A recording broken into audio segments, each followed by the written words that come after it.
There's an evolving concept called health in all policies.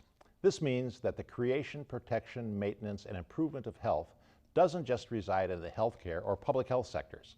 It's affected by programs and policies in every sector or agency, whether it's transportation, education, corrections, housing, agriculture, or business development. While health was probably not foremost in the minds of the people when the Iron Range Resources and Rehabilitation Board, or IRRRB, was created in 1941, it has had a significant impact on the health of people living on Minnesota's Iron Range and in northeastern Minnesota.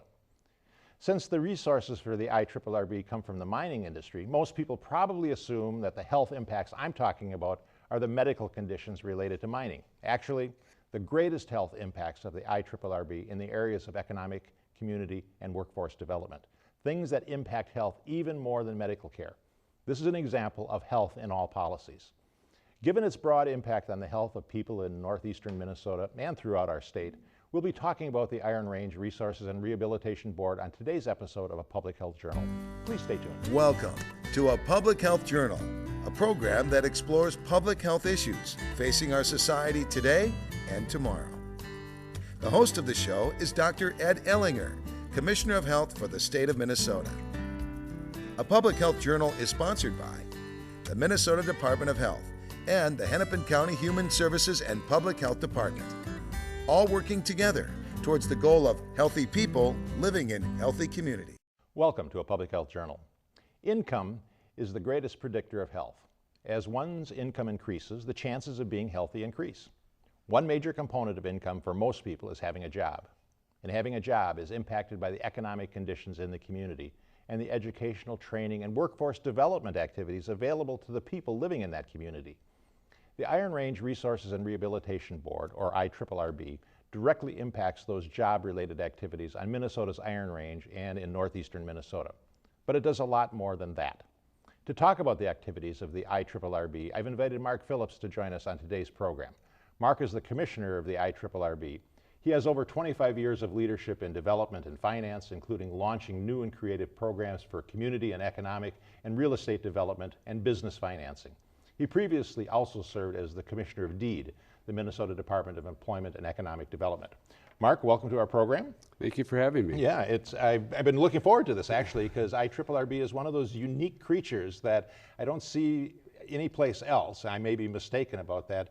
And really talking about the impact it has on a part of our state that's really important in a whole variety of ways, and particularly thinking about the health impacts. But let's start off. What is the IRRRB and how did it get started and why did it get started?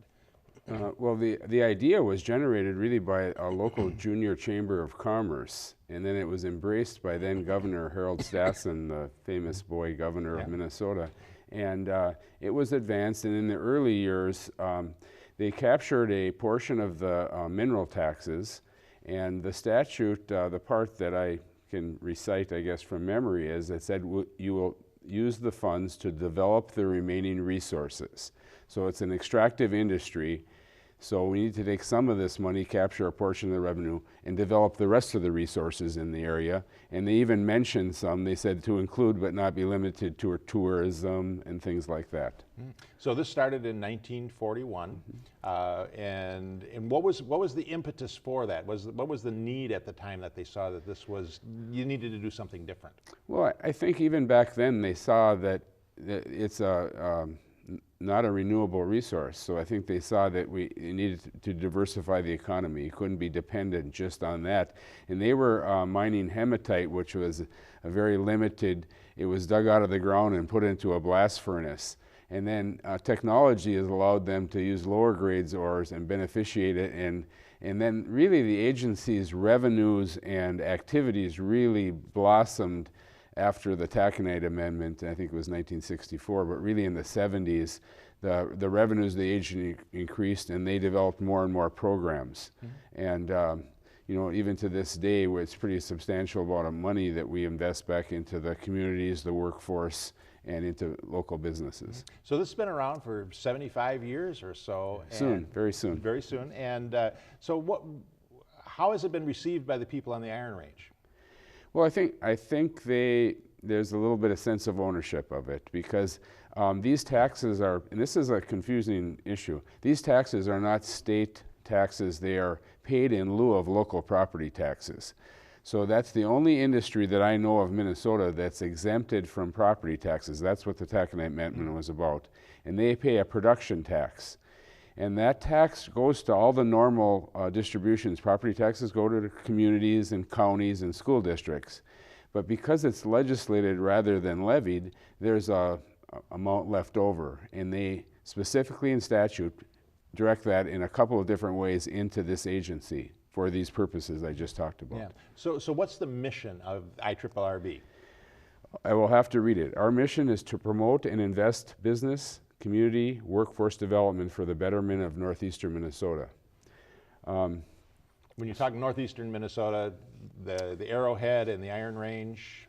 Primarily, the way it was set up when they actually established what they call the taconite tax relief area, it's by school district boundary. So if you have a minerals or a processing plant, or I believe a power plant that's associated with a processing plant, anywhere in a school district, the whole school district is included. So we go all the way up to the tip of the Arrowhead to Grand Marais in Cook County, parts of most of Lake County, St. Louis, Itasca parts, and then we have the Cuyuna Iron Range. So that's the Mesabi and Vermilion Iron Range. So we have parts of Aiken and Crow Wing County as well. So it's clearly defined, but in general, I always say it's kind of the Arrowhead region. So what do you see in that broad definition and mission that you've got? What are the issues that you see facing the Iron Range that the IRRRB can address and is addressing? Well, the approaches vary over the years, but the mission usually is all about jobs. It's about creating employment in a diverse economy. So, and we define that diversity sometimes as they've always just produced iron ore as a commodity. So we define diversification as maybe doing some value added to these minerals, like direct reduced iron, and there's even a plan that hasn't really panned out that well, but was going to actually create a steel mill up in near Nashwauk. But so adding value to minerals, but then also looking at what are the other resources and how are we going to develop them to create employment, create healthy communities, create a place where our workforce can be educated and expanded and brought to their full potential. So that has really not changed that core look. But then techniques, how do we do it? So there was a time when we were building plants that were building building materials, wafer board plants and things like that. That has moved on, and now we are looking at biochemistry as a way to use our forest products. And that's a diversification effort. Right. Does any other state have anything like this?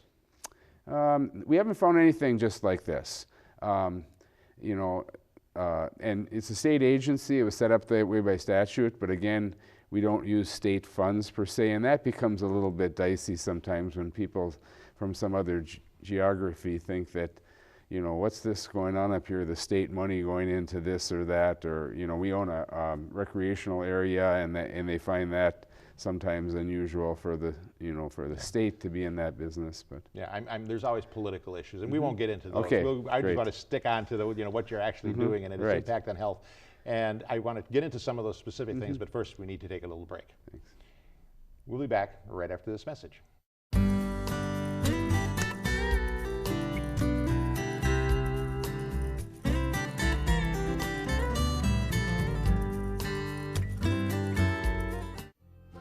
The lure of the lake.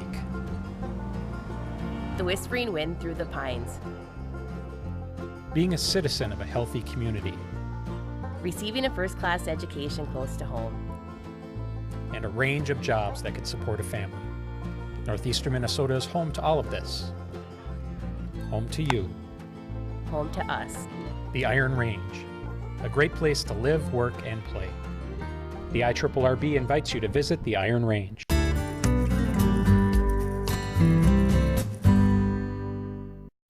Welcome back. We're talking with Mark Phillips, the Commissioner of the Iron Range Resources and Rehabilitation Board, or IRRRB. Mark, let's talk a little bit about the business development, because that's a lot of it. And in my introduction, I mentioned the fact that actually how the economy in an area actually is really important in impacting health. So I think this business development activity is really important. So tell us how you go about that, sort of systematically improving the business climate in the Iron Range and in northeastern Minnesota. Well, we use some of our resources to provide financings for businesses, and very often it's to help local businesses expand, so business expansion and retention, but also then we use some of it for business attraction.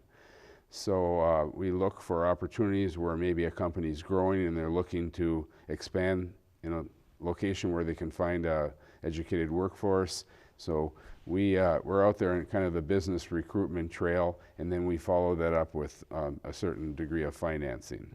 So when a business is coming in, and I know this from throughout the state, people say, all right, we want a place where the economic climate is good, where we have a good workforce, we have an educated workforce, where the climate is where we want to live and play, and so do you invest in the climate? I mean, the social climate. Do you invest in the schools? Do you invest in the workforce development? Do you invest in the cultural activities that really support businesses and communities? Right, and it's a very good question, because if you look at what attracts industry, on any list almost worldwide, quality of life is usually the #1 thing that attracts a business to a particular geography. A lot of people want to say it's low taxes or something like that, but historically it's been quality of life. You want to have a great place to live. So a lot of the investments we make are in our communities. Improving our communities, whether it be schools. We've done stuff in primarily in workforce development and higher ed, but we've dabbled a little bit in K-12. I can talk a little bit about that later. But we also help with public infrastructure. So if a business is expanding and they need new sewer and water lines or things like that, so we do a lot of public infrastructure grants in our public works side that actually are part of business development in many ways. So, and I know, I mean, tourism attracts people to an area, but also to attract tourists, also you have to improve the climate, the social and economic climate for the people working there. What do you do in tourism? And I know you have some of some great wilderness areas, parks, great biking trails, fishing, all of those kinds of. What do you do in that? We've had trail programs. We've invested in a major recreational area up there, Giants Ridge. A lot of people have heard of it. It has skiing and golf and water features and things like that. And in our East Range, that has had a very strong economic impact, but as you mentioned, it makes a more desirable place to live. And that helps us on our business development side. People look at it and say, well, can I picture myself living in this area? And the picture of mining is a little bit Rust Belt-like. And so when they come and they see our beautiful recreation and our trails and our bike trails and snowmobile trails and ATV parks and things like that, it changes people's perception. We need to get them there so they can see that. So how do you get the community engaged in making some of the decisions that impact their community? How are you engaged in Well, they're engaged in a number of ways. I mean, we have advisory groups and things like that we include locals. We meet with regularly. There's an organization called the Range Association of Municipalities and Schools, and they have city councilors and school superintendents involved. So there's a lot of interaction with the community. But then on the next level, our board of directors, that's unusual for a state agency. We have a board of directors, and on some funds they're advisory, and some they make the final decisions. And they're locally elected, so they have to have a majority of their constituents in the taconite tax relief area. So we have local legislators that actually have the final look at the plans.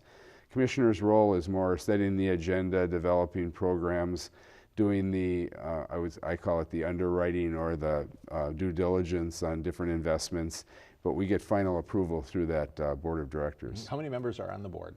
Right now there's 9. It's been as high as 11. It's changed over the years. So they're elected?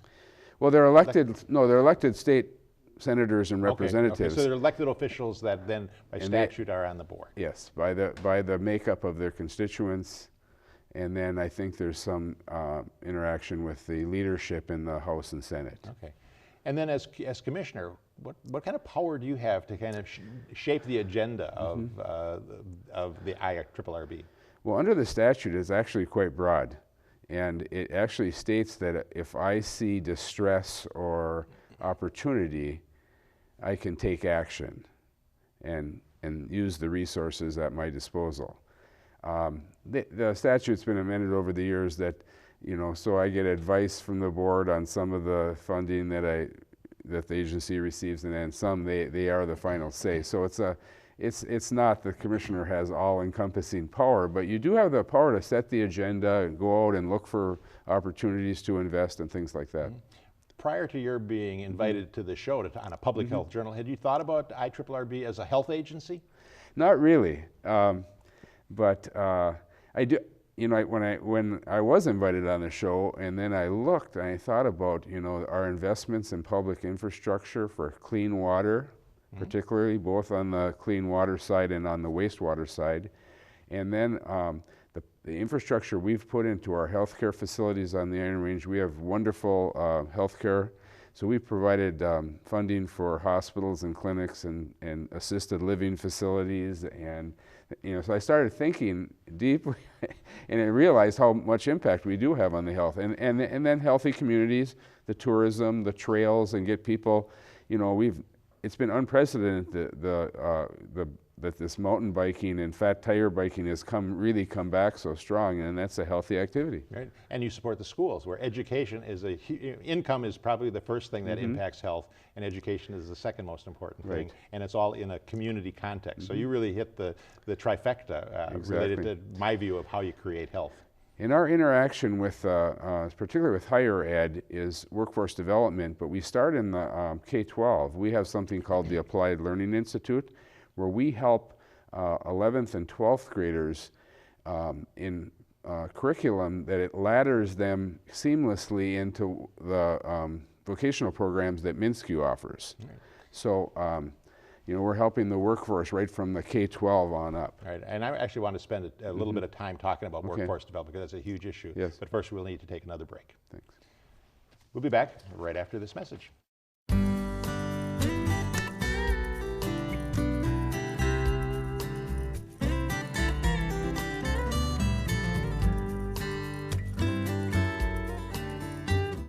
The IRRRB salutes the hardworking people of northeastern Minnesota. People who cherish our beautiful lakes and forests. People who manufacture products and goods sold across the world. People whose love for this region make it a community. People advancing their skills to become the region's future. The Iron Range. A great place to live, work, and play. The IRRRB invites you to visit the Iron Range.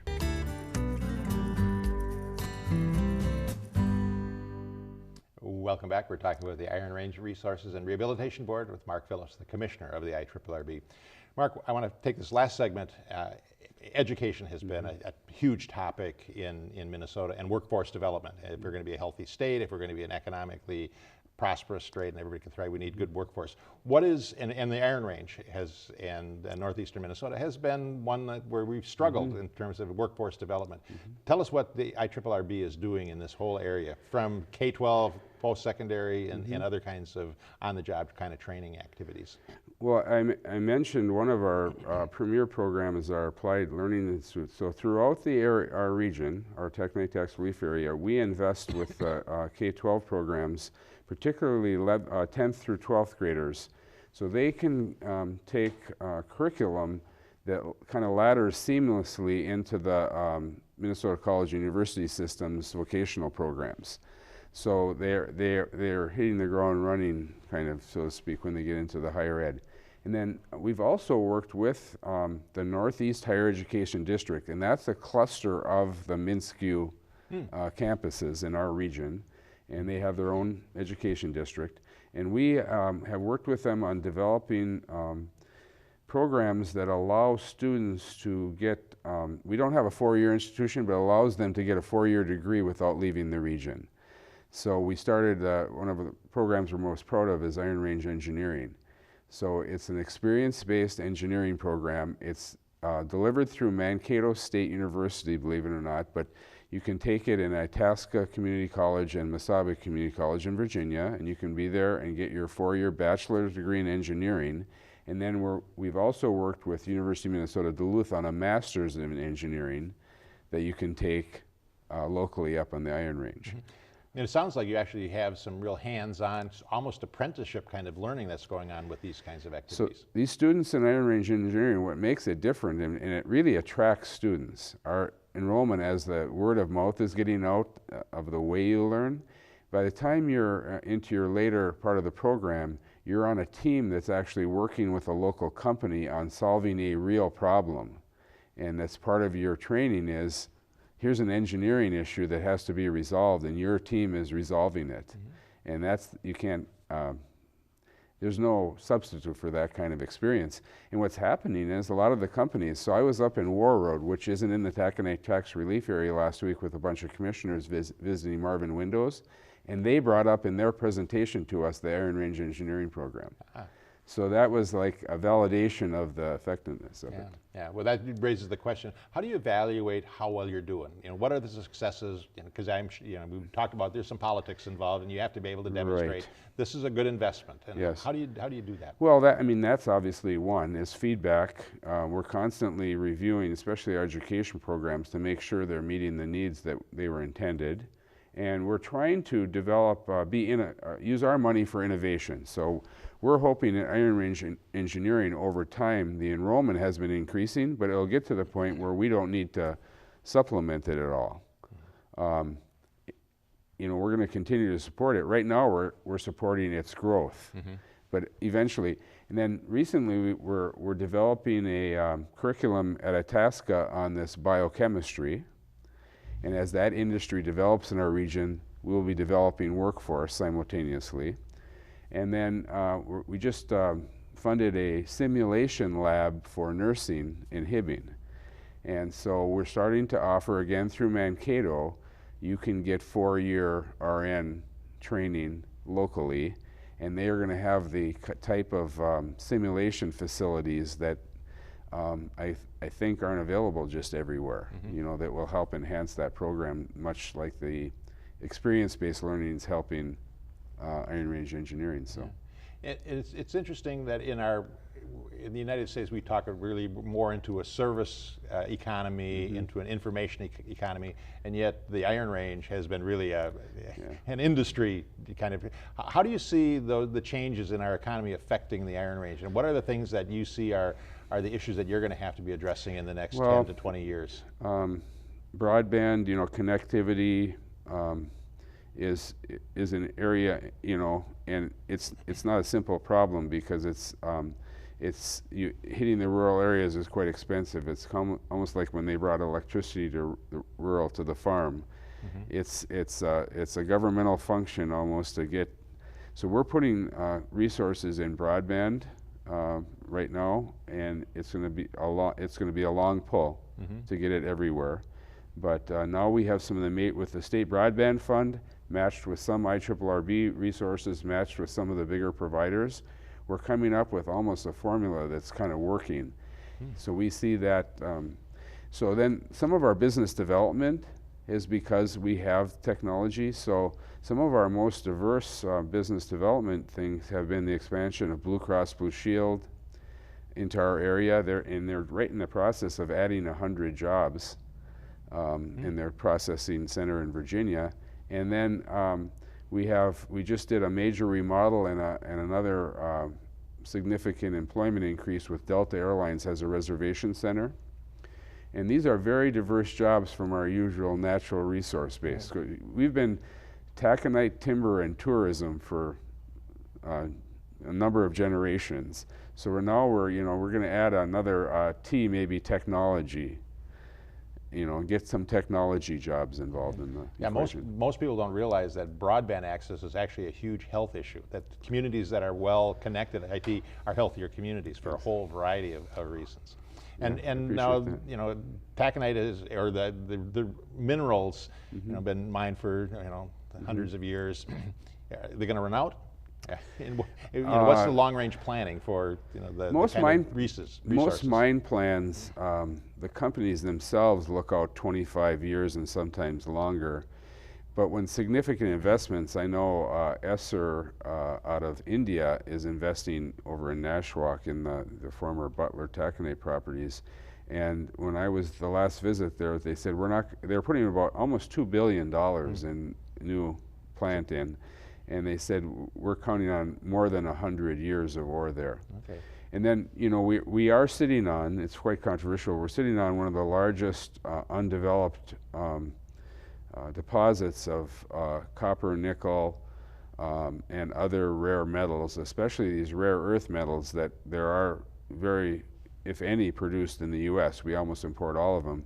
And those have, that development is controversial because you're trying to do this mining, between Lake Superior and the Boundary Waters Canoe area and very environmentally sensitive areas, but we're seeing companies still think they can do that, and the time will tell whether that can happen, but that's a huge resource. Right. And that'll have to be time for another conversation with the Tom Landwehr, the Department of Natural Resources, and you and others to talk about that. Great. Well, we have to end. This has been fascinating. I've learned a lot about IRRRB. Okay. Thanks for being up there. Thanks for your work, and thanks for being on the show today. Thanks for having me. All right. I'll be back with a closing comment right after this message.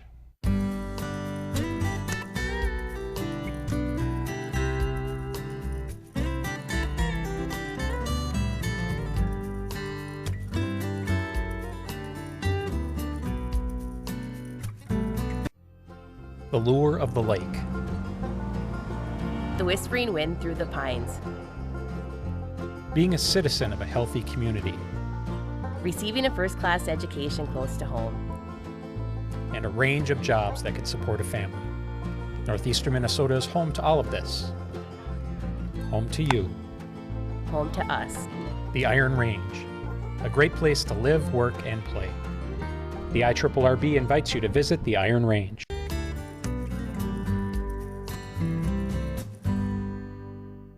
When most people think about business and employment, they usually consider it from an economic perspective. They think about their jobs, their wages, their income, and whether or not they have enough cash to meet life's basic needs like food, clothing, shelter, and transportation. That's certainly an important perspective, but most people don't realize that employment and income are also about health, the health of individuals, families, and communities. Income is the greatest predictor of health of individuals and the health of communities. And income is related to having a job and what that job pays.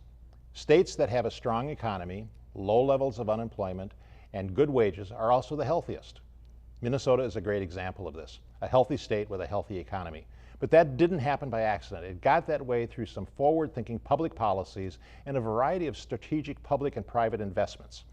But with the world's economy and Minnesota's population changing rapidly, Minnesota's status is not guaranteed.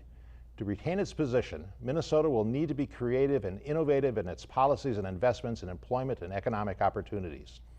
The Iron Range Resources and Rehabilitation Board was one of those creative and innovative programs. As our economy continues to change in dramatic ways, what are going to be our next creative and innovative approaches?